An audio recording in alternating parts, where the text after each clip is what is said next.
And Mark Grossman, who is leaving his post this week, joins me to talk about his time as Special Representative for Afghanistan and Pakistan and the challenges that lie ahead. Ambassador Grossman, thank you for coming in. Thank you for having me. So you are one of the few U.S. officials who has ever met with representatives of the Taliban. So I want to start right there.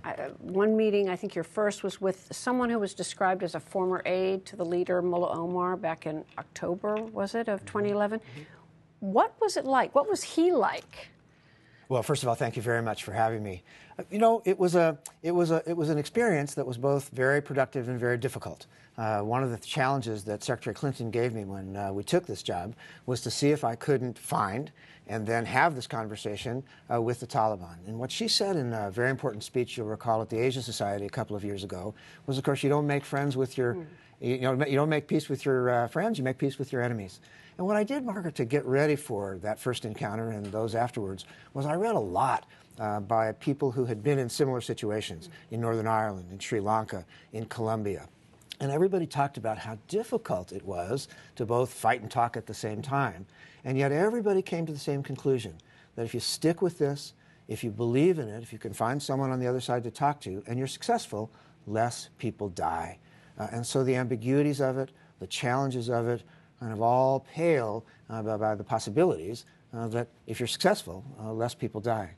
The other thing I think that's really important in getting ready for all this is that the only reason that we had these conversations with the Taliban was to open the door for Afghans to talk to other Afghans about the future of Afghanistan. Let me ask you this, because the U.S. was snookered once, I think, thinking it was meeting with a representative of the Taliban, and the guy was an imposter. How did you determine that this fellow was a genuine representative of the upper echelons of the Taliban? That's a very fair question. What we did was, first of all, we got a personal sense of him. And then I think we both did the same thing to each other. I asked him for certain things. He asked me for certain things. And when those things got delivered in a way that we felt was legitimate and showed that very much he could ask a question, get some guidance from people senior to him, and bring that guidance back, we thought that we had found somebody worth talking to. And, you know, too bad that, as you said in the opening, in March 15th, we had to end those conversations. First of all, what was he looking for? I mean, what did you deduce from what he said and the body language about why he was actually there? Well, I think they were there to see, like we were there, if it might be possible, to develop some confidence between the United States and this insurgent group. And so one of the jobs that we took upon ourselves was to see if we could design and then carry out a series of confidence-building measures between the two sides. And again, I repeat that the only reason to have those confidence-building measures was to open the door for the Taliban then to talk to the government of Afghanistan. So one of those confidence-building measures was this prisoner exchange we talked about with the Gitmo prisoners and the U.S. soldier. What happened? Well, unfortunately, it didn't happen. Yes, but I mean, why? Would just one side pull back?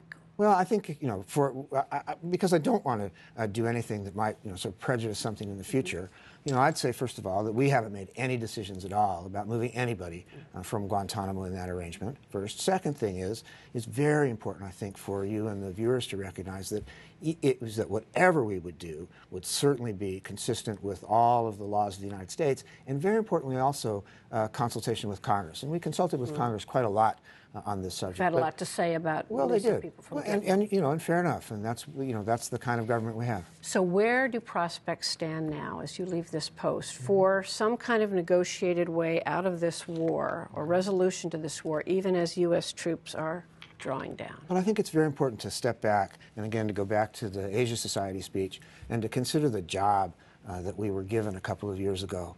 Number one, the first job was to see if it might be possible to create a regional structure for a secure, stable, prosperous Afghanistan inside of a secure, stable, prosperous region. And we set out to do that through a various series of international meetings, Istanbul, Bonn, Chicago, and Tokyo, so that Afghans could feel confident that the region would stand behind them. But if I might ask you, do you think now our talks going to resume? For instance, one of the new elements is Pakistan, which has been sheltering the Taliban, always saw them as an asset, is now making noises that it might want to midwife something. Do you think they're sincere? If so, what's changed? Well, one of the things, you know, as I end this responsibility, you know, I was given this task to see if we could have a direct dialogue with the Taliban, and since March the 15th, that hasn't been possible. But I think if you look back now 2 years and you say to yourself, was Afghan peace on the agenda on Afghanistan, in the region, internationally 2 years ago?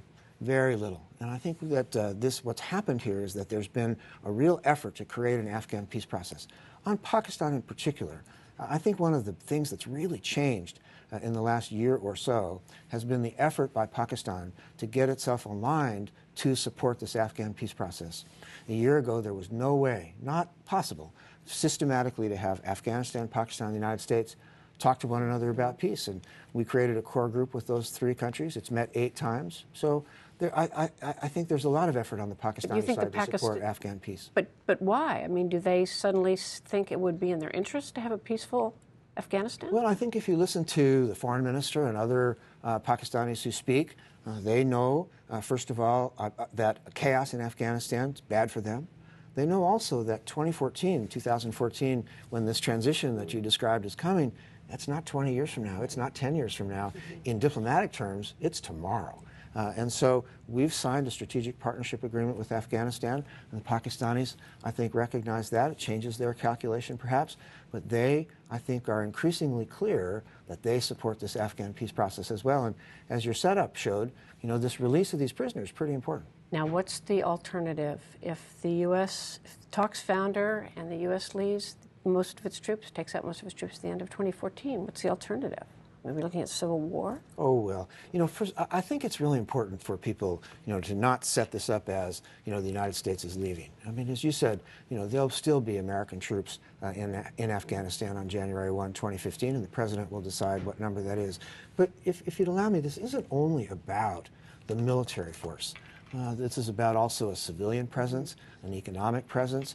And I know that it's not sort of so interesting to everybody, but this regional structure that we've set up is also the commitment of the international community to be there after January 1, 2015. Ambassador Mark Grossman, thank you so much. Well, thank you very much. And enjoy your time off. Thank you.